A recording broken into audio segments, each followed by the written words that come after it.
기도하고 시작하도록 하겠습니다.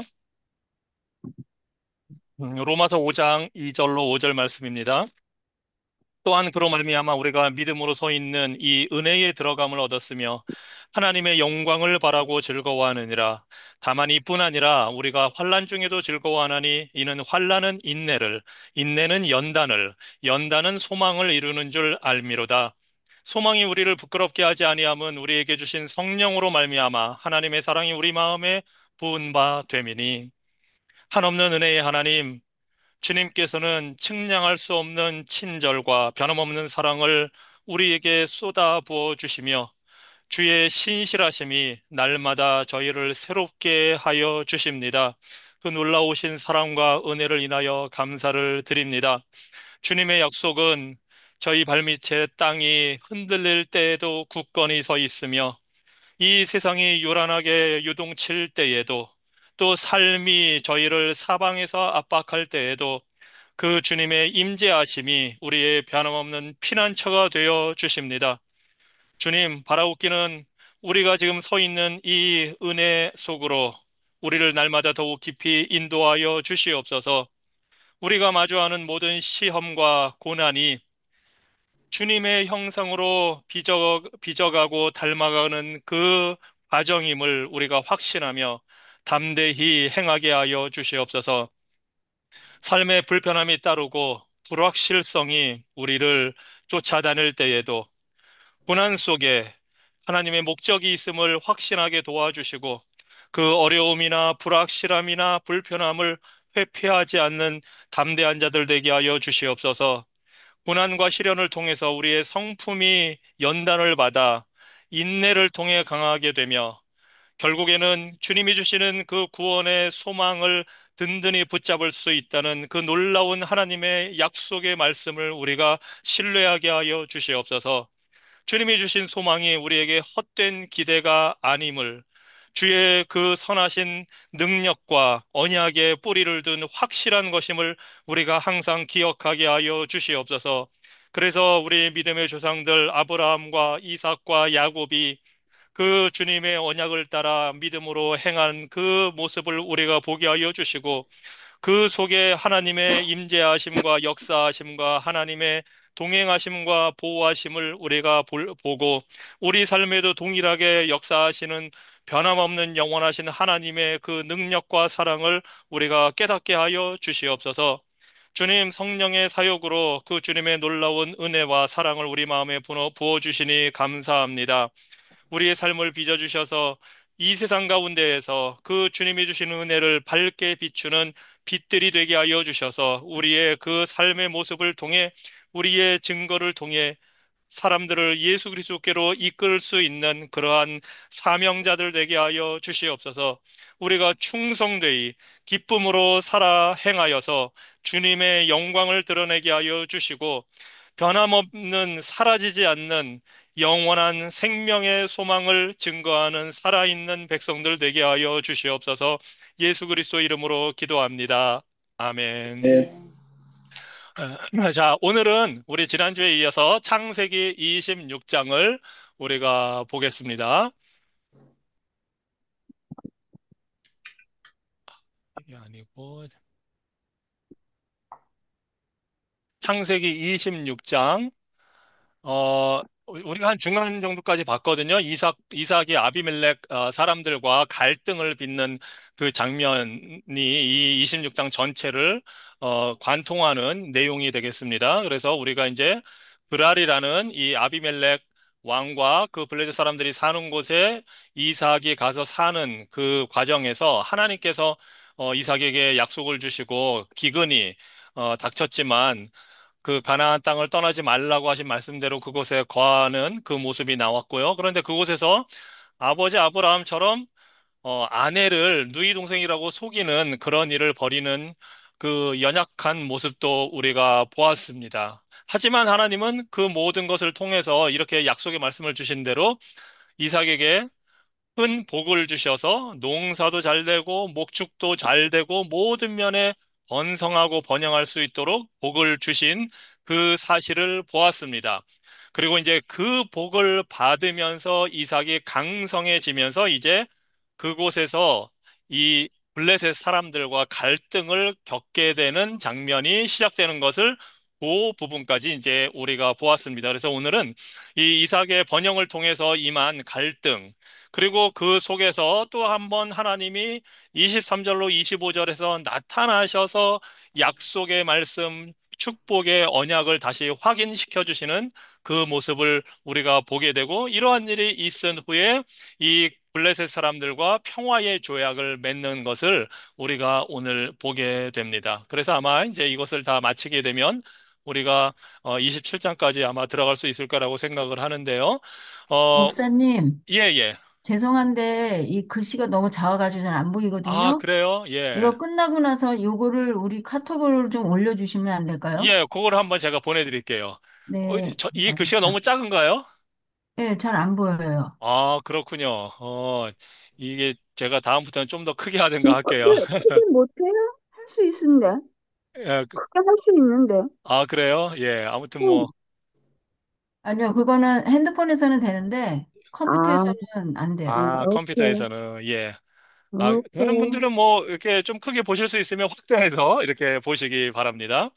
자, 신학적인 주제로 우리가 이제 복의 근원이신 하나님, 복을 주시고 전달되게 하시는 하나님에 대해서 우리가 보고요. 그 다음에 이 속임수와 갈등이 이 아브라함 때부터 계속 이어지는 것을 봅니다. 이거 그리고 이제 요셉의 세대에 넘어가서도 3세대로 넘어가서도 이 똑같은 문제가 일어나고, 이것은 곧 우리 인류의 인간의 속성임을 우리가 보게 됩니다. 하지만 또 변함없는 하나님의 성품 속성도 있다는 것을 임마누엘의 하나님을 통해서 우리가 보게 되고, 우리 믿음의 사람들은 갈등을 겪고 속이기도 하고 속임을 당하기도 하고, 좋은 모습을 보이기도 하고, 부족한 모습을 보이기도 하지만, 믿음의 사람들은 임마누엘 하나님의 그 은혜 때문에, 우리와 함께 하시는 사람 때문에, 그 하나님의 은혜 때문에 우리가 순종하며 갈 수 있다는 사실을 보게 됩니다. 자, 요 지도를 다시 한번 보여드릴게요. 지금 이 그랄이라는 요 지역에 블레셋 사람들 사는 곳에 지금 이제 가서 살고 있는 겁니다. 그리고 여기에 있다가 나중에는 이제 이 브엘세바라는 곳으로 이쪽으로 가서 또 살게 됩니다. 그 여정을 이제 우리가 보게 되는데요. 그래서 오늘은 이제 14절부터 우리가 보도록 하겠습니다. 창세기 26장 14절부터 우리가 봅니다. 14절부터 22절까지에서는 이삭이 번성하고 하나님의 복을 받아 번영하면서 겪게 되는 갈등, 도전입니다. 14절, 양과 소가 떼를 이루고 종이 심이 많으므로 블레셋 사람이 그를 시기하여 이 세상 사람들의 이제 시기를 받게 되는 모습을 우리가 봅니다. 음, 참, 이 세상은 하나님의 사람들이 복을 받는 것을 시기한다는 것을 보여줍니다. 이때부터 인류 역사에 계속해서 반복되는 일입니다. 이 여기서 시기한다는 것은 질투한다는 것이고, 이 블레셋 사람들이 시기하고 질투해서 이제 이삭을 괴롭힙니다.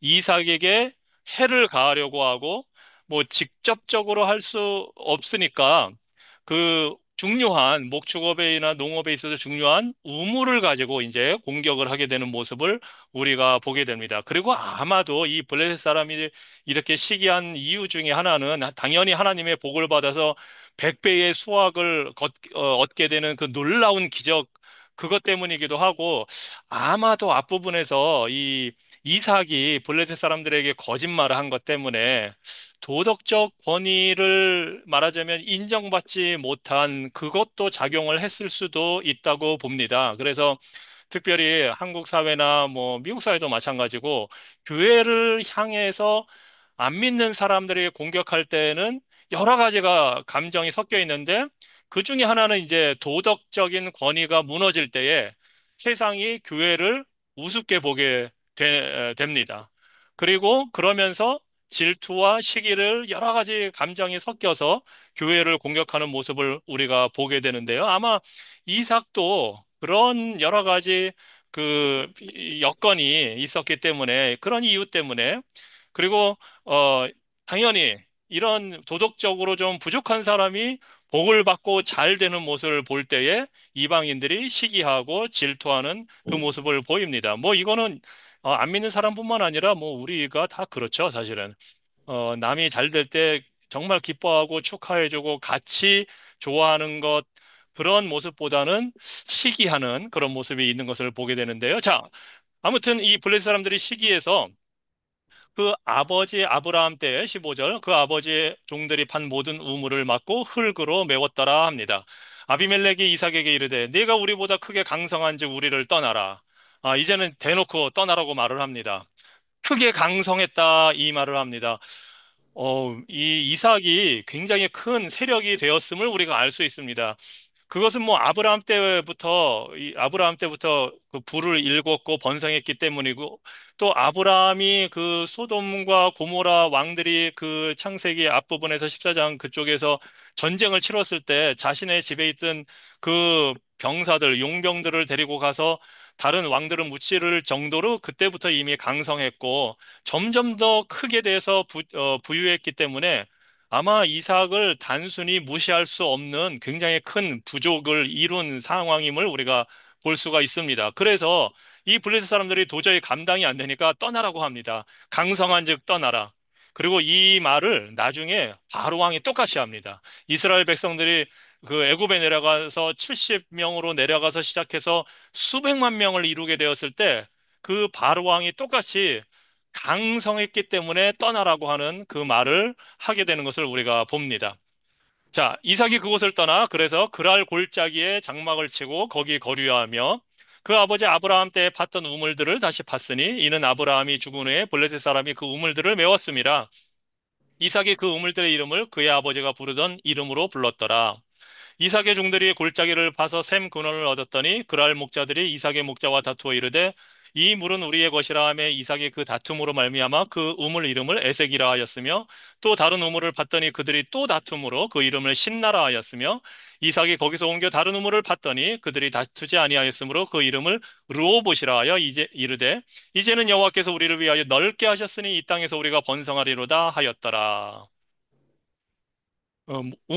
물이 굉장히 중요한데 이미 아브라함 때의 예전에 아비멜렉 왕, 그리고 이 사람들과 조약을 맺고 팠던 우물들을 그 이삭이 다시 그 우물들을 사용하려고 하니까 막 메꾸고, 그래서 또 이사 가서 또 파면 또 메꾸고 하는 모습이 지금 계속 반복이 됩니다. 그래서 한 두 번, 세 번, 네 번이나 네 차례에 걸쳐서 이 블레셋 사람들과 그들의 종이 이 이삭의 우물을 다 메꾸고 다투고 해서 심지어는 이름도 다툼이라는 뜻의 에색 또 다른 이름 신나 이거는 뭐 적대적이다 하는 뜻의 신나해서 그 지명들이 다 그런 현실을 반영하는 것을 우리가 볼 수가 있습니다.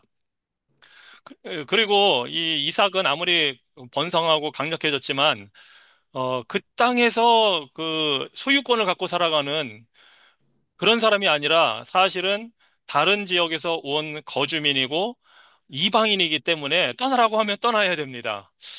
이게 사실은 영적으로 우리의 모습을 보여줍니다. 우리는 이 세상에서는 이방인으로 살아갑니다. 나그네로 살아가기 때문에 떠나라고 하면 떠나야 합니다. 정부치고 안전하고 평안하게 살 수 있으면 좋은데 그게 아니면 떠나야 하는 거고 이게 영적으로 우리의 상태와 신분이 그렇다는 것을 또 보여주고요. 그런데 이삭이 강성하게 됐기 때문에 그런 일이 닥치거든요. 우리가 영적으로 강성할수록 세상의 도전을 더 받을 수도 있다는 사실입니다. 영적으로 강해지고 하나님의 복을 더 많이 받을수록 세상은 그걸 싫어하기 때문에 우리를 박해할 수 있고 우리를 몰아낼 수 있다는 사실을 우리가 여기서 볼 수가 있습니다. 그리고 참 묘하지만 이런 모습을 보면서 현재 미국에서 일어나고 있는 말하자면 불법 이민자 단속과 관련해서 불체자 단속과 관련해서 참 이게 떠나라고 하면 떠나야 되는 이런 상황, 이게 참 묘하게 겹쳐 보입니다. 사실 성경에서는 이스라엘 백성들을 향해서 하나님이 애굽에서도 나그네로 있었다는 사실을 항상 기억하라고 하시거든요. 우리는 나그네로 살아가는 자다. 그래서 이스라엘 땅에 거하는 나그네들을 특별히 돌보라고 하나님께서 명령을 해 주신 사실을 봅니다. 이런 게 이제 이 성경에 있고 우리 기독교 역사에 쭉 내려오는 그 가르침입니다. 그래서 현재 미국 사회에서 일어나는 이런 이 현실들을 보면서 우리가 어떻게 말씀대로 순종하고 살아야 될까를 또 우리가 생각해 보고, 그 사람들을 도울 수 있으면 돕고, 물론 법을 따라서 질서를 따라서 다 해야 됩니다. 그래서 떠나라고 하면 이삭처럼 떠나야 합니다. 그것이 이제 우리 특히 믿음의 사람들이 따르는 것인데, 어, 그런 상황에서도 나그네를 돕고 거주민들을 돕는 일을 성경은 명하고 있다는 사실을 우리가 기억할 필요가 있습니다. 자, 특별히 요 시기와 질투에 대해서 성경의 가르침을 좀 제가 보려고 합니다.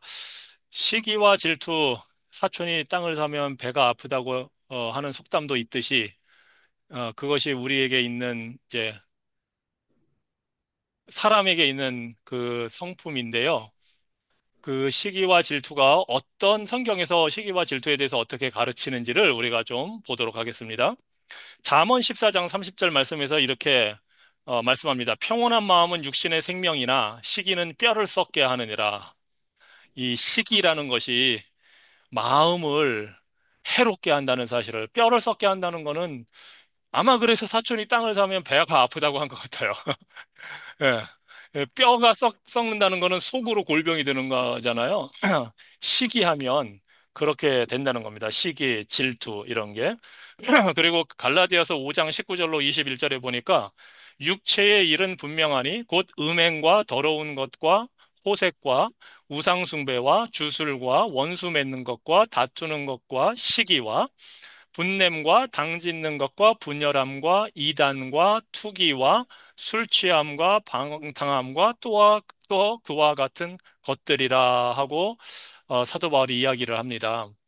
육체의 일이라는 게 이렇게 다 죄를 짓는 일들을 말하는데 거기에 시기, 투기, 뭐 시기가 말하자면 영어로는 젤러스이고 투기는 envy입니다. 뭐 다 같은 그 의미를 가지는 것들이거든요.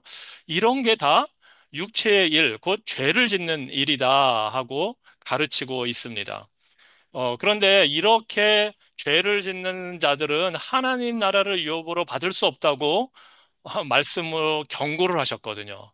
그러니까 단순히 우리가 시기한다는 것이, 질투한다는 것이 얼마나 하나님 앞에서 큰 잘못인가를 우리가 깨달을 필요가 있습니다.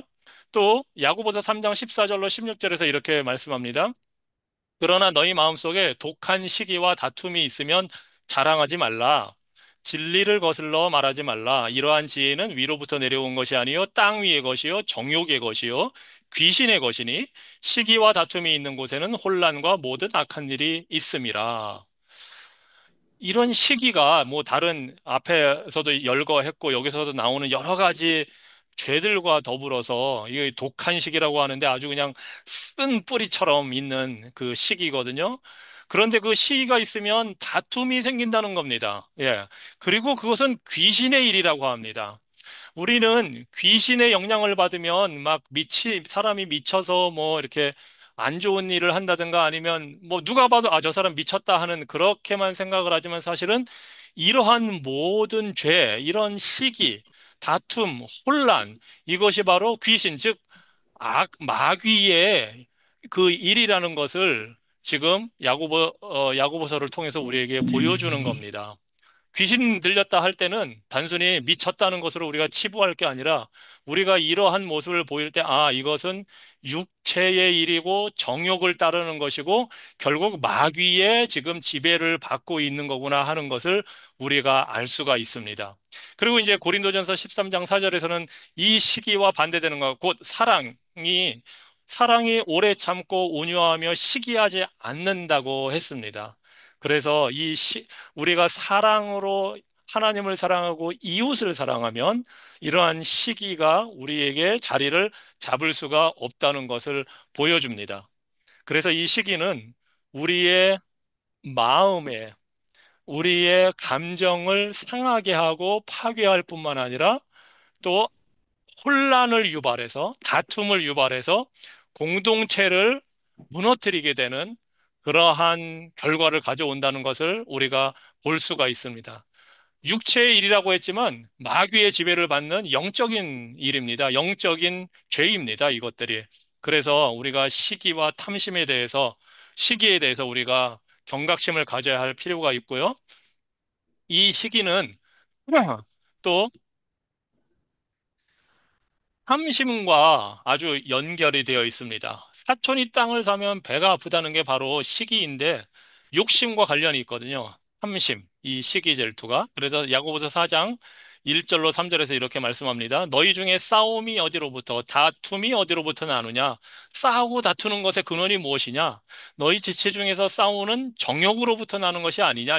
인간적인 욕심을 말하는 겁니다. 그래서 너희는 욕심을 내어도 얻지 못하여 살인하며 시기하여도 능히 취하지 못함으로 다투고 싸우는도다. 너희가 얻지 못하면 구하지 아니하며 구하여도 받지 못하면 정욕으로 쓰려고 잘못 구하기 때문이라. 하나님은 구하는 자에게 주신다고 했으니 시기하고 질투하고 탐심을 갖고 할 게 아니라 우리는 기도를 통해서 하나님의 뜻을 온전히 구할 때 하나님이 다 주신다는 것을 알면 시기할 이유가 없고 시기가 없으면 다툼이 없게 되는데 우리 살아가면서 사회에, 가정에, 교회에, 어떤 공동체에, 인간관계에 다툼이 있고 싸움이 있다는 것은 바로 인간의 시기와 질투, 그리고 탐심으로부터 생긴다는 것을 우리가 보게 됩니다. 이것이 인간의 죄의 속성입니다. 그리고 모든 사람들이 이 죄의 속성을 가지고 살기 때문에 사회가 다 그렇게 돼서 그래서 이 사회에서 시기와 질투와 탐심을 뭐 감추지 않고 드러내는 경향이 많이 생기고 사실은 모든 사회에 이게 있고요. 자본주의라는 이런 경제 체제를 갖고 있는 사회에서 그런 모습이 나타나기도 하고 하지만 자본주의를 반대해서 나온 공산주의 역시 가진 자들에 대한 시기와 질투, 그 탐심에 바탕을 두고 하기 때문에 다툼이 생기고 싸움이 생기고 내가 갖지 못한 것을 뺏어서 나눠주겠다고 하는 잘못된 생각을 하고 이 모든 것이 바로 이 시기와 탐심으로부터 나온다는 것을 우리가 보게 됩니다. 그리고 우리 믿는 사람들은 특별히 안 믿는 사람들로부터 지금 이삭이 겪는 것처럼 이런 공격과 이런 질시를 받을 확률이 더 큽니다. 그래서 희한하게 공산주의는 항상 기독교를 싫어합니다. 모든 것을 이 나누자고 좋은 얘기를 하는 것 같지만 그 바탕에는 시기와 질투가 있고 탐심이 있기 때문입니다. 자, 이 시기와 질투가 얼마나 하나님 앞에서 우리가 중대한 죄인가를 경각심을 갖고 잘 우리의 마음을 시기 질투로부터 지키기 위해서 우리의 마음을 예수 그리스도 앞에 어, 복종시키고 묶어두기 위해서 기도하면서 말씀을 통해서 우리의 마음을 바로 세워나갈 필요가 있다는 것을 보여줍니다.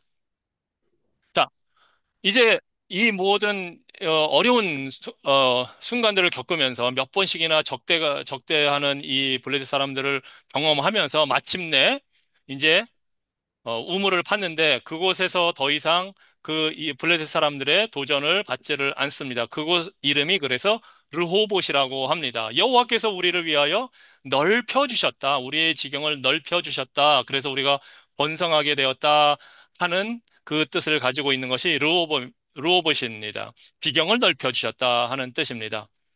그래도 어려움이 있었고 시기와 질투를 당해서 뭐 쫓겨나기도 했지만 하나님께서 끊임없이 우물을 얻을 수 있도록 공급해 주셨다는 사실을 우리가 보게 됩니다. 그리고 하나님이 마침내 지경을 넓혀 주셨습니다. 바로 이 르호봇이 이삭이 경험한 하나님입니다. 아브라함은 아브라함 나름대로 삶을 통해서 하나님이 어떤 분인가를 경험해 왔고 지금 이삭은 하나님이 지경을 넓혀 주시는 르호봇의 하나님이심을 경험을 하고 있습니다. 자, 여러분들이 경험하는 하나님은 어떤 분입니까? 요즘에 아브라함이나 이삭처럼 우리가 신앙생활을 하면서 어떤 순간순간을 통해서 하나님의 말씀을 통해서 우리의 삶에 개입하시고 역사하시는 하나님을 통해서 여러분들이 경험하는 그 하나님, 특별히 말씀을 통해서 주신 그 하나님을 아, 나의 하나님은 르호봇의 하나님이다. 나의 하나님은 전능하신 하나님이다. 나의 하나님은 존귀하신 하나님이다 하는 여러분이 붙드는 그러한 체험하는 하나님을 여러분이 어, 만나고 그 하나님을 만나는 것을 여러분이 삶을 통해서 이렇게 나눌 때에 다른 사람들이 하나님이 어떤 분인지를 알고 그 하나님의 복음을 듣는 기회를 가질 수가 있습니다. 지금 우리가 이 르호봇의 하나님, 즉 이삭이 경험하는 하나님을 통해서 하나님이 어떤 분인지를 또 알게 되는 겁니다. 지경을 넓혀주신 하나님. 그 하나님이 우리의 지경도 넓혀 주십니다. 우리의 자녀들이나 가정이나 우리 하는 일들이나 이 모든 삶의 부분에서 여러분이 미국에 처음에 오셔서 시작하셨을 때를 생각해 보면 지금까지 하나님이 넓혀 주신 지경이 아마 어떻게 이렇게 과정이 어떻게 되어 왔는지 다 나름대로 체험을 하셨을 겁니다. 여러분이 경험한 루오봇의 하나님, 여러분의 삶에 역사하신 루오봇의 하나님이 계실 겁니다. 그런데 그 하나님은 우리의 삶의 지경을 육적인 삶의 지경을 넓혀주실 뿐만 아니라 우리의 영적인 지경도 넓혀주십니다. 그래서 우리가 더 하나님을 깊게 알게 되고 우리의 이 지적으로 정서적으로, 감정적으로, 의지적으로 더 하나님과 깊은 관계를 맺게 되는 것도 하나님이 우리의 영적인 지경을 넓혀주시는 것입니다. 그리고 우리가 그러한 영적인 지경이 하나님과 깊어지고 넓어질 뿐만 아니라 우리 가족 안에서, 교회 공동체 안에서, 우리 주변의 사람들과 또 영적인 지경이 넓어지는 것을 경험할 수가 있습니다. 만일 우리가 시기와 질투를 버리고 성령의 열매를 맺는다면 그것이 바로 영적인 지경이 넓어지는 것입니다. 그리고 우리가 복음을 전할 때에 누군가 그 복음의 말씀을 듣고 회개하고 돌아온다면 그것이 바로 30배, 60배, 100배의 열매를 맺게 하시는 영적인 지경을 넓히는 하나님의 역사입니다. 그래서 우리 모두가 육적으로뿐만 아니라 영적으로 이런 지경이 넓어지는 그 하나님의 복을 체험하기를 간절히 소원합니다. 자, 그리고 성경에서 이 우물은 정말 소중한 것이고 물이 없으면 안 되는데 특별히 성경에서 우물은 하나님이 주시는 복을 상징을 합니다. 그래서 하나님이 이삭에게 계속 우물을 통해서 샘물을 공급해 주신 것처럼 하나님도 우리에게 영적인 지경을 넓혀주기 위해서 영적인 물을 공급해 주십니다. 영적인 생명수를 공급해 주십니다. 그런데 사실은 우리가 그 영적인 생명수를 공급받기 위해서 해야 할 일은 다른 것을 새롭게 개발하고 막 땅을 팔 것이 아니라 우리가 익히 잘 알고 있는 것들, 즉, 하나님의 말씀, 기도, 성령의 능력을 의지해서 우리의 신앙생활을 꾸준히 해나가는 것, 이것이 바로 주님이 공급하시는 생명수를 공급받는 길입니다.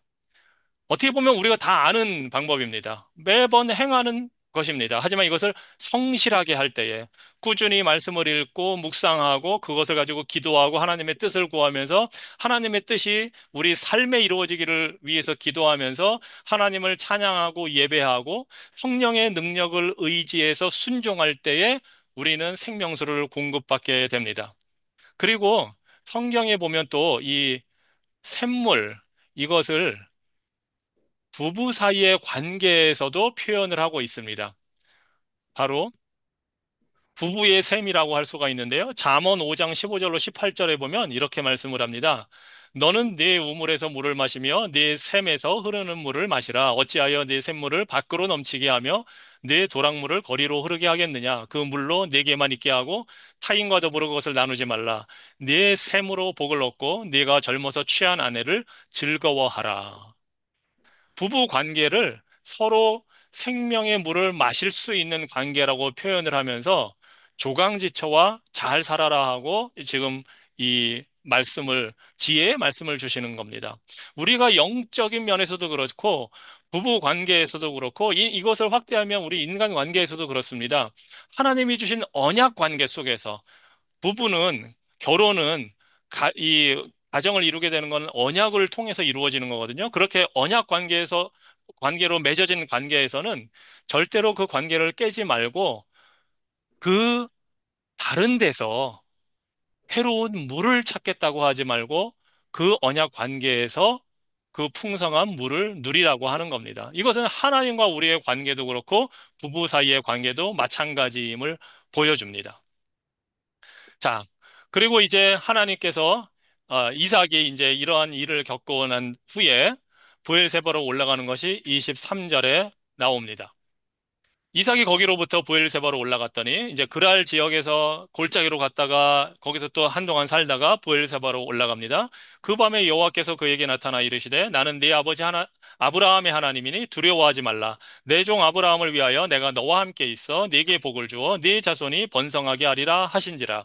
이삭이 그곳에 제단을 쌓고 여호와의 이름을 부르며 거기 장막을 쳤더니 이삭의 종들이 거기서도 우물을 팠더라.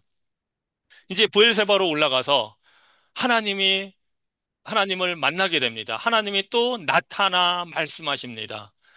정말 놀라운 축복 중에 축복입니다. 하나님이 나타나서 말씀해 주시는 약속의 말씀을 주시는 것, 이것이 얼마나 우리 믿는 성도들에게 큰 복인지 모릅니다. 그리고 우리는 이때처럼 이삭과 구약시대처럼 하나님이 우리에게 그렇게는 나타나지 않지만 항상 우리 옆에 성경책을 통해서 말씀으로 나타나 주십니다. 그래서 우리는 언제든지 하나님의 말씀을 들을 수가 있습니다. 성경책을 펴서 읽기만 하면 됩니다. 그리고 여기서 하나님이 처음으로 네 아버지의 하나님이라는 칭호를 주십니다.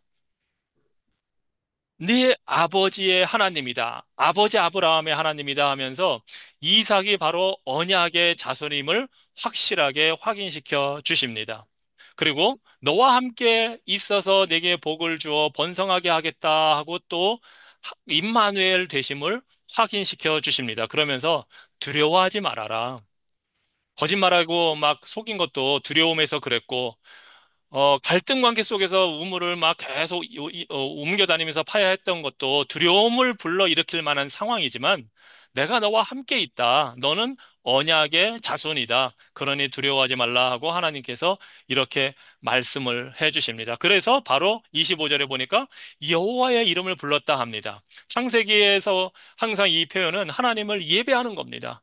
하나님과의 경배를 통해서 하나님과 관계의 인격적인 만남을 갖고 있는 것을 보여줍니다. 르호봇의 하나님을 만난 이삭은 그 하나님을 경배합니다.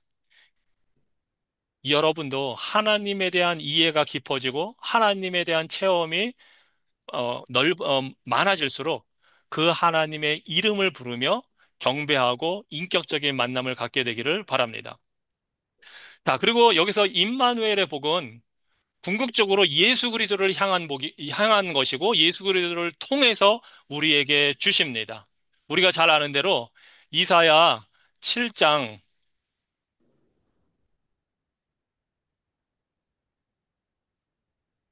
이사야 7장 14절에 그러므로 주께서 친히 징조를 너희에게 주실 것이요 보라 처녀가 잉태하여 아들을 낳을 것이요 그 이름을 임마누엘이라 하리라 약속하신 대로 마태복음에 보면 1장에 보라 처녀가 잉태하여 아들을 낳을 것이요 그 이름은 임마누엘이라 하리라 하였으니 이를 번역한즉 하나님이 우리와 함께 계시다 함이라. 즉 아브라함에게 나타나신 하나님, 이삭에게 나타나신 임마누엘의 하나님이 예수 그리스도를 통해서 직접 인간 옆으로 아브라함과 이삭에게는 모습은 보이지 않고 음성으로만 나타나셨다면 이제는 2000년 전에는 예수 그리스도가 임마누엘로 오셔서 직접 인간 옆으로 들어오게 된 것을 우리에게 보여줍니다. 이것이 바로 이삭에게 아브라함에게 임마누엘 되심을 약속할 때 그 언약으로 주신 내용입니다. 그래서 이 임마누엘 하나님은 궁극적으로 예수 그리스도를 통해서 우리와 함께 하십니다.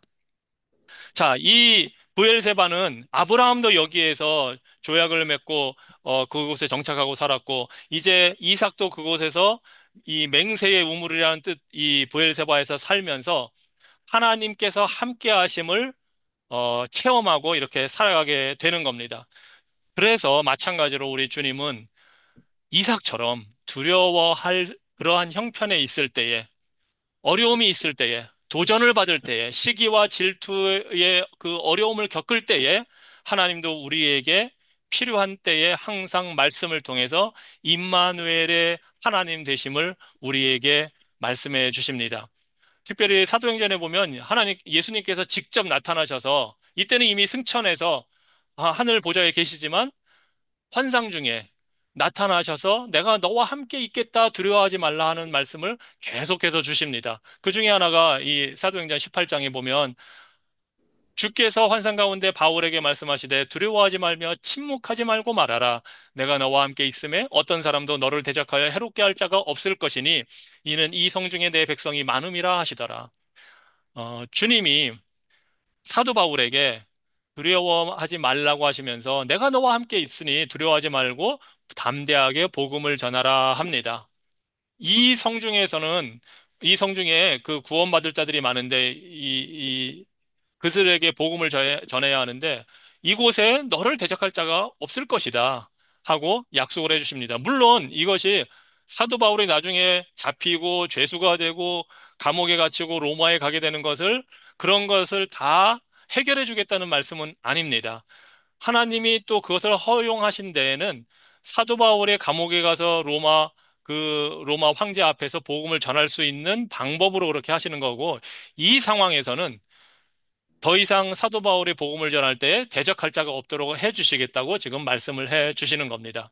그리고 디모데후서 2장 19절에서 그래서 사도 바울이 이렇게 말합니다. 그러나 하나님의 견고한 터는 섰으니 인침이 있어 일렀으되 주께서 자기 백성을 아신다 하며 하나님이 우리를 아시기 때문에 성경에서 아신다는 것은 단순히 머리로 아는 게 아니라는 것을 제가 계속 말씀드립니다. 이것은 인격적으로 아는 것을 말하고 하나님이 우리를 아신다 할 때는 내가 너를 아들과 딸로 알고 있고 나의 백성으로 알고 있고 남편이 아내를 알듯이 내가 너를 그렇게 알고 있다. 그러니 내가 견고한 터이다.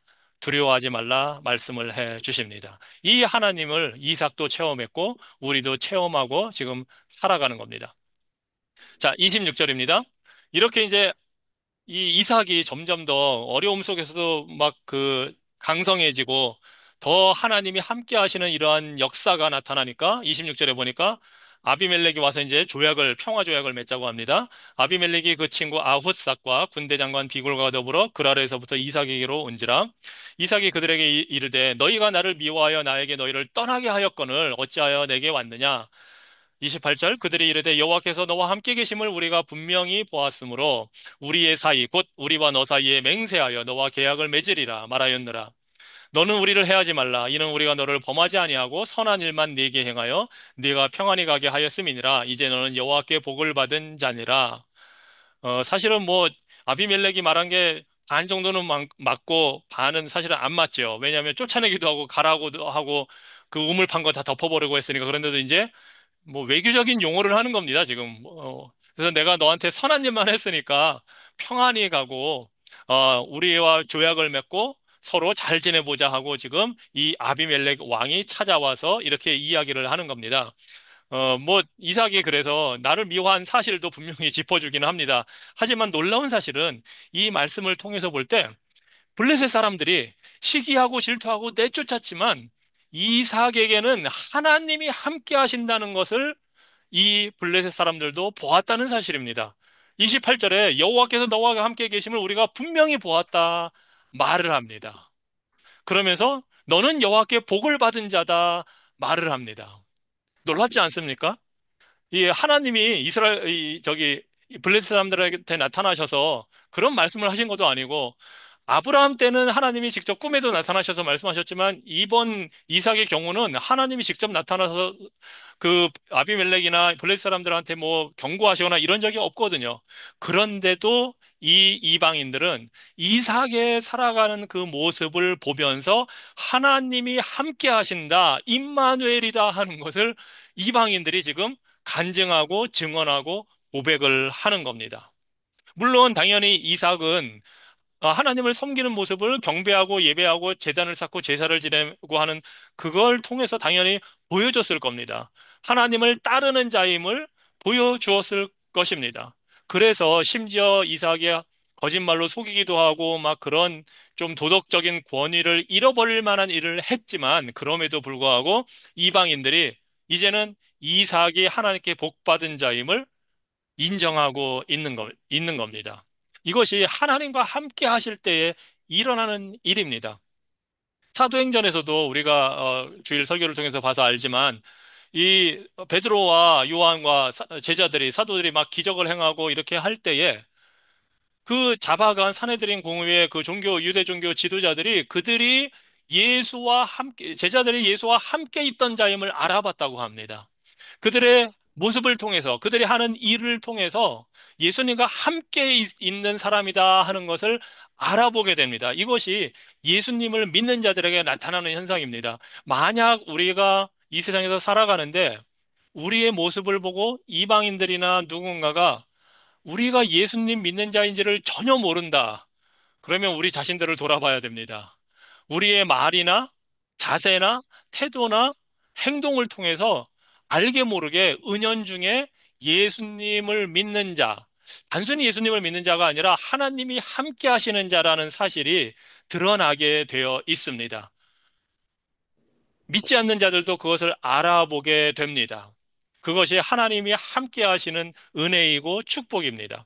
그리고 놀라운 사실은 심지어 이삭은 속이기도 하고 도덕적으로 실패하는 일을 했어도 이런 결과를 하나님이 이루게 하신다는 겁니다. 그래서 우리도 실수하고 실패하고 죄를 짓기도 하고 잘못하는 일이 있어도 그럼에도 불구하고 순종하며 계속해서 그 길을 예수님을 따라간다면 하나님의 함께 하시는 역사를 이방인들이 보게 됩니다. 우리가 완벽해서가 아닙니다. 이삭도 완벽하지 않았고 아브라함도 완벽하지 않았습니다. 하지만 그들의 삶을 통해서 하나님의 함께 하심을 보게 됩니다. 우리의 삶도 우리가 예수님을 따라 순종하고자 하면 부족해도 심지어 그 부족한 모습을 통해서도 하나님이 함께 하심을 알게 하십니다. 그리고 사실 우리는 지금 이삭은 점점 번성하고 강성하고 뭐 농사도 잘 되고 여러 가지 그런 물질적인 육신적인 축복을 받는 모습을 통해서도 이 블레셋 사람들이 하나님의 복을 받는다는 사실을 보게 되었지만 요즘 세상에는 믿지 않는 사람들이 훨씬 더 잘 사는 사람들이 많고 사실은 그런데 우리가 어떤 인간적으로 이룬 물질적인 부나 명예나 성공을 가지고 하나님이 나에게 복 주셔서 내가 이렇게 되었습니다 하고 자랑할 만한 상황은 아닙니다.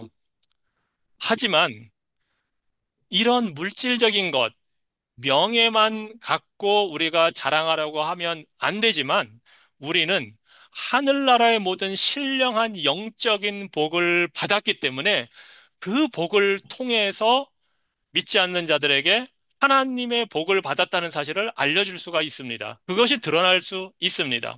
즉, 예수 그리스도와 믿음으로 연합되어서 누리는 복을 이방인들이 본다면, 그 영적인 복을 본다면 그들이, 하나님이 너와 함께 있다 하고 인정을 하게 됩니다. 그래서 우리가 고난을 당할 때, 고통 중에 있을 때, 시련이 올 때에 아니면 남이 잘 되는 것을 보고 흔히 사촌이 땅을 사면 배가 아파하는 그러한 사회 속에서 우리가 그렇지 않고 시기하고 질투하지 않고 사랑의 모습으로 대할 때에 그것을 보고 사람들이 저 사람은 뭔가 다르다. 예수를 믿어서 저렇구나.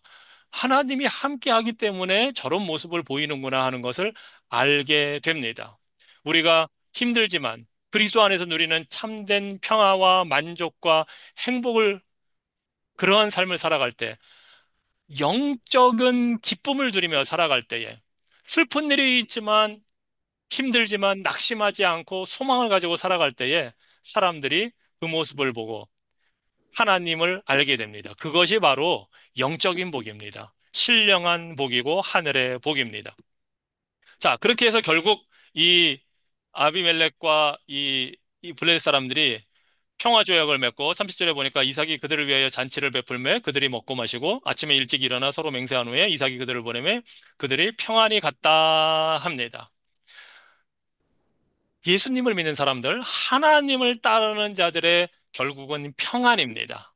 하나님과 평화를 누리기 때문에 화평케 되었기 때문에 우리는 다른 사람, 심지어 믿지 않는 사람, 심지어 원수와도 평화를 누릴 수 있습니다. 평화를 맺게 됩니다. 사실 블레셋 사람들이 여러 가지 방법으로 이삭을 괴롭히려 했지만 다 통하지 않았습니다. 그래서 이들이 선택할 수 있는 유일한 한 가지는 평화 조약을 맺는 것이었습니다. 이것이 하나님께서 우리를 통해 이루시는 일입니다. 잠언 16장 7절에 보면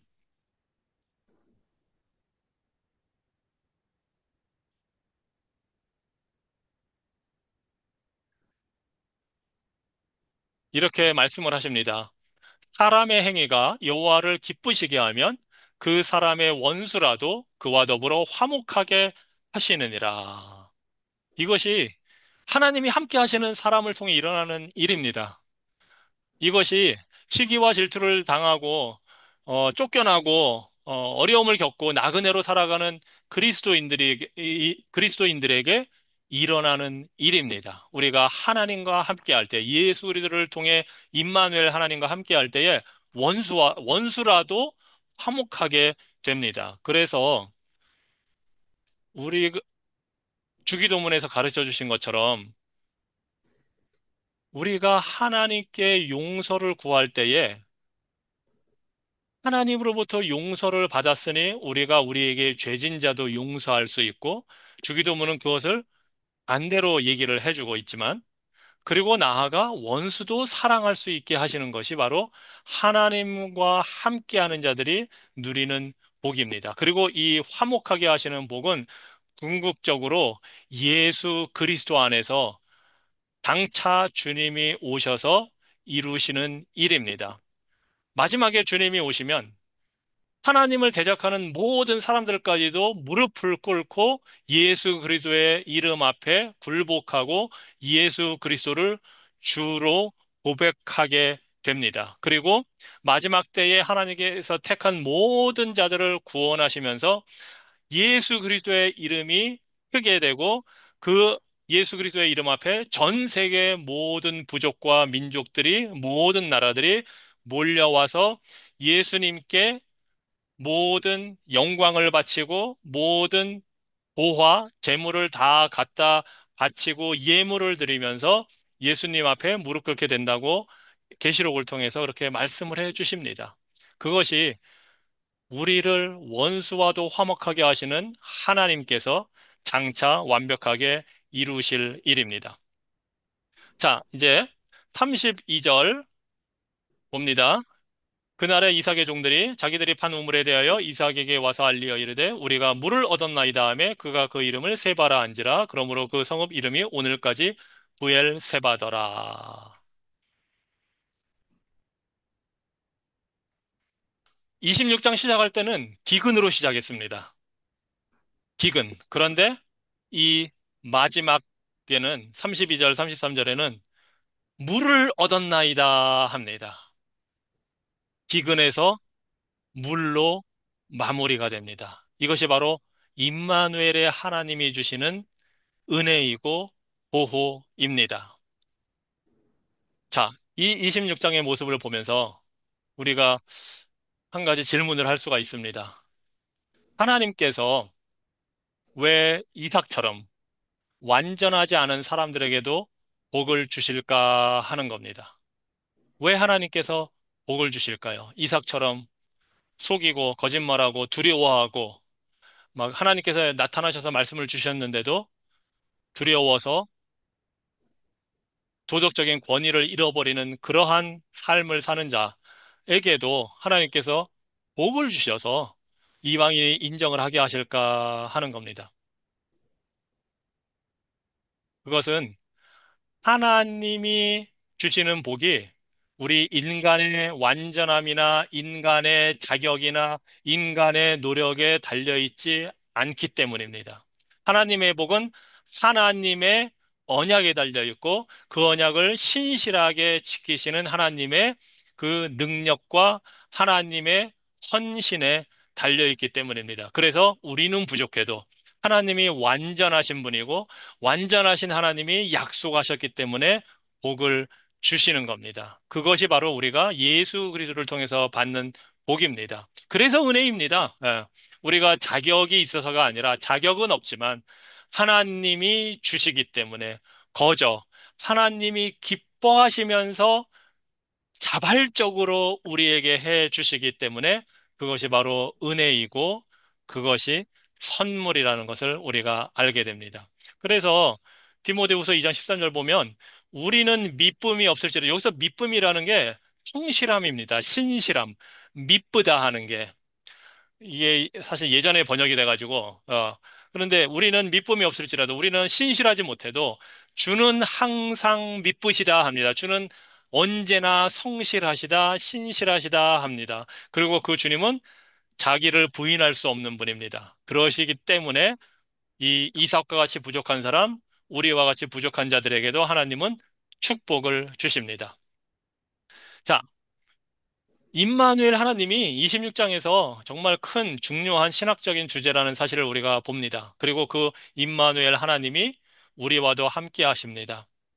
오늘뿐만 아니라 이번 주뿐만 아니라 이번 달뿐만 아니라 앞으로도 계속해서 우리가 천국 가는 그날까지 하나님이 함께 하십니다. 우리가 어떤 고통 속에 있든지 어려움 속에 있든지 하나님이 함께 하십니다. 그 하나님을 믿는 것, 이것이 바로 믿음입니다. 신앙입니다. 그 하나님은 우리의 온 영혼과 마음과 존재를 다해서 믿고 따라가는 것. 그렇다면 두려워할 이유가 없습니다. 진정으로 그 하나님을 따르시기 바랍니다. 그리고 구원의 우물물에서 그 생명수를 마시기 바랍니다. 그 생명수는 바로 예수 그리스도이십니다. 그래서 요한복음 7장 37절에 이렇게 말씀하십니다. 명절 끝날 곧 큰 날에 예수께서 서서 외쳐 이르시되 누구든지 목마르거든 내게로 와서 마시라. 나를 믿는 자는 성경의 이름과 같이 그 배에서 생수의 강이 흘러나오리라 하시니 이는 그를 믿는 자들이 받을 성령을 가리켜 말씀하신 것이라. 예수님을 믿을 때에 우리의 목마름이 해결됩니다. 왜냐하면 예수님이 생명수가 되시기 때문입니다. 그래서 우리는 다른 데서 우물을 팔 필요가 없습니다. 우리가 파야 할 우물은 하나님의 말씀입니다. 말씀에서 예수님을 만나게 됩니다. 말씀에서 생수의 강을 만나게 됩니다. 예수님을 믿으면 우리 배 안에서, 즉, 우리의 속에서 생수의 강이 흘러나온다고 하십니다. 어떻게? 바로 성령을 통해서. 예수님의 영, 그리스도의 영이 성령이시거든요. 우리가 예수님을 믿으면 그리스도의 영이신 성령이 우리 안에 거하시면서 그 안에서 계속 그리스도가 주시는 생명수를 우리가 마실 수 있게 해 주십니다. 그러니 말씀을 통해 말씀을 가까이 하고 그 말씀을 읽어서 그 말씀을 통해서 예수님이 주시는 생명수를 마시기를 바랍니다. 자, 34절. 이제 이 모든 게 끝나고 34절에는 에서가 등장을 합니다. 에서가 40세에 해쪽 속 부에리의 딸 유딧과 해쪽 속 엘론의 딸 바스맛을 아내로 맞이하였더니 그들이 이삭과 리브가의 마음에 근심이 되었더라 하고 26장을 맺습니다. 제가 지난주에 말씀드린 것처럼 요 34절, 35절은 사실은 27장을 위해서 그 배경으로 제공되는 구절들입니다. 앞과는 사실 아무 관계도 없는데 이게 나온 것은 이제 27장의 내용과 연결해서 어떤 일이 벌어질지를 우리에게 이제 보여주고 있는데요. 자, 에서가 40세에 결혼을 합니다. 이삭도 40세에 결혼을 했잖아요. 자, 40세에 결혼을 하는데 사실은 그 가나안 땅에 사는 해족 속의 딸들 둘을 아내로 맞아들입니다. 일부 다처제. 사실은 하나님이 원하는 결혼 제도가 아닌데 그것을 했고 또 더 문제는 가나안 사람들과 결혼을 했다는 겁니다. 아니 아브라함이 이삭을 결혼시키기 위해서는 그 가나안 땅에 있는 여자들과 결혼하지 말라고 고향으로 돌아가서 리브가를 얻어오게 했는데 이 이 에서는 그 모든 가르침을 무시하고 금지한 결혼을 말하자면 지금 하고 있는 겁니다. 그래서 35절에 이삭과 리브가의 마음에 그 결혼한 것이 그들이 여기서는 이제 말하자면 며느리들이죠. 며느리들이 근심거리가 되었다고 합니다.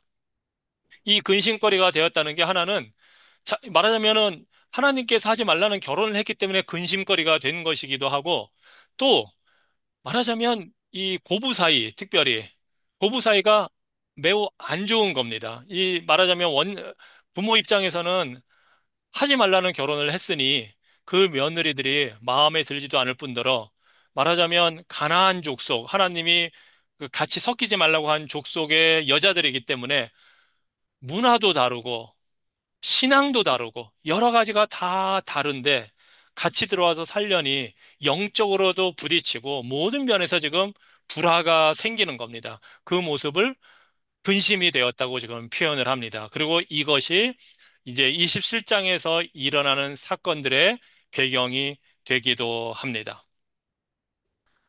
자, 오늘은 26장으로 마치고 27장은 이제 다음 주에 할 텐데요. 27장이 매우 흥미로운 장이고 여러분들이 잘 아시는 내용이기도 합니다. 그 이제 야곱이 이삭의 축복을 받는 장면인데 그냥 뭐 자연스럽게 받으면 뭐 아주 좋은 거고 큰 문제가 되지 않는데 그러면 아마 27장이 없었을 겁니다.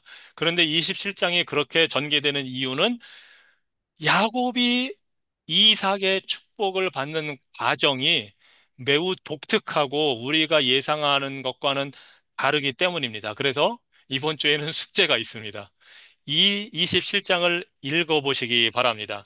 그리고 27장에서 여러분들이 몇 가지를 한번 생각을 해보시기 바랍니다.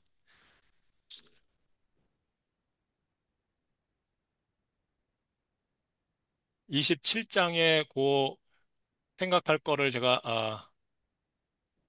잠깐 보여드리면요. 자, 제가 27장에 지금 제목을 달질 않았는데요. 여러분이 27장을 읽고 제목을 붙인다면 무슨 제목을 붙일까 한번 생각을 해 보시기 바랍니다. 다음 주에. 그리고 27장에 나타난 이 이삭의 가족의 모습을 여러분들이 한번 이제 생각을 해 보시기 바랍니다. 이 가정이 어떤 가정인지, 말하자면 화목한 가정인지, 아니면 어떤 문제가 있는 가정인지, 이 가정의 모습을 뭐라고 표현할 수 있을지, 혹시 뭐 여러분이 한국에서 요새 그 많이 보는 뭐 그런 그 상담 프로그램 뭐 이혼에 대한 거라든지 아니면 그 문제 있는 자녀들에 대한 거라든지 그래서 그 오은영 박사의 뭐 상담 프로그램 뭐 이런 걸 보시면서 아마 보신 분들은 저기는 무슨 문제가 있고 아 이런 문제가 있구나 하는 걸 아마 많이 보셨을 겁니다. 좀 그런 이제 생각을 한번 해보시면서 이삭의 가정의 모습, 이 이삭의 집안의 사람들의 그 관계가 어떤지를 한번 살펴보시기 바랍니다. 그리고 왜라고 이제 질문을 한번 해보시기 바랍니다. 왜 그랬을까? 왜 그랬을까? 해서 이삭은 왜 그랬을까? 27장을 보시면서 또 리브가는 왜 그랬을까? 또 야곱은 왜 그랬을까? 하고 생각을 해보시기 바랍니다. 에서는 딱히 뭐 에서가 왜 그랬나 하고 생각할 건 없습니다. 사실은 제가 볼 때는. 그래서 에서는 넣지를 않았습니다. 그런데 이삭과 리브가와 야곱은 왜 그랬을까 하고 이 질문을 생각을 해 보시기 바랍니다. 그렇다면 이삭, 리브가, 야곱, 에서가 이 가정의 구성원인데 이 가족 구성원 말고도 중요한 인물이 한 명 더 있습니다. 바로 하나님입니다. 그런데 하나님에 대해서는 왜라는 질문을 할 때 지금 이삭이나 다른 사람들은 왜 그랬을까잖아요. 그럼 왜 하나님은 왜 무엇을 하지 않으셨을까? 아무것도 하지 않으셨을까를 생각을 해보시기 바랍니다. 왜 하나님은 개입하지 않으셨을까? 이 가정의 일에, 가정사에. 그것을 한번 생각을 해보시기 바랍니다. 그리고 24장 우리가 이제 몇 주 전에 다뤘는데요. 그 아브라함의 종이 이삭의 아내 될 여자를 구하러 가는 그 장면이 나오는 장입니다. 그 장과 한번 비교해 보시기 바랍니다. 24장에 나타나는 그 이야기와 27장의 이야기를 통해서 비슷한 점이 무엇이고 다른 점은 무엇인지를 한번 여러분이 쭉 보면서, 물론 등장인물들은 다릅니다. 거기에 등장인물은 당연히 다르지만, 그 24장의 이야기와 27장의 이야기를 통해서, 그래도 여러분이 읽다 보면, 아, 이거는 비슷하구나. 아, 이거는 굉장히 다른 게 있구나 하는 것을 찾으실 수가 있을 겁니다. 그런 부분을 한번 찾아보시기 바랍니다. 그리고 이제 마지막으로 이 가정에 여러분이 이제 상담사가 되었다고 생각을 하시고 이삭의 가정에 조언을 해준다면 어떤 조언을 해줄 수 있을지를 한번 생각을 해보시기 바랍니다. 우리는 믿는 사람들이니까 당연히 하나님의 말씀으로 조언을 권면을 해줘야 되니까 이 이삭의 가정에게 어떤 말씀으로 권면을 해주면 좋을까, 어떤 조언을 해줄 수 있을까를 여러분이 한번 생각을 해보시기 바랍니다. 27장은 매우 어, 흥미로운 아마 상담 을 받아야 될 가정의 모습인데 그런 모습을 여러분이 상상을 해보시면서 어떤 이걸 어떻게 분석하고 이 가정을 어떻게 조언을 해주고 어떻게 우리가 이해를 해야 될지를 한번 생각해 보시고 다음 주에 오시면 우리가 함께 나누면서 또 이야기를 하도록 하겠습니다. 시간이 돼서 오늘은 이것으로 마치도록 하겠습니다. 자비하신 하나님, 계속 반복되는 인생의 삶을 우리가 봅니다. 넘어지고 일어서고 또 넘어지고 일어서고 그래도 변함없는 하나님의 모습을 그 가운데서 우리가 봅니다.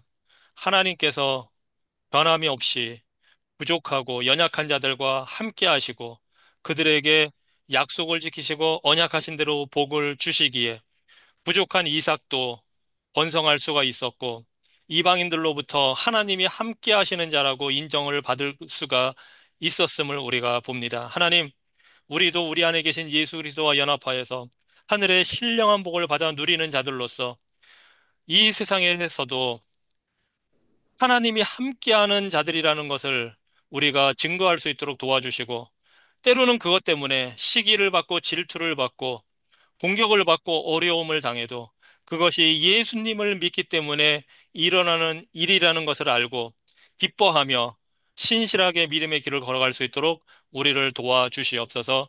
예수 그리스도 이름으로 기도합니다. 아멘. 아멘. 감사합니다. 예, 감사합니다. 감사합니다. 예, 수고하셨어요. 감사합니다. 예, 수고하셨습니다. 예, 감사합니다. 아유, 예, 날씨 더운데 조심하시고 건강하시고요. 안녕히 계세요.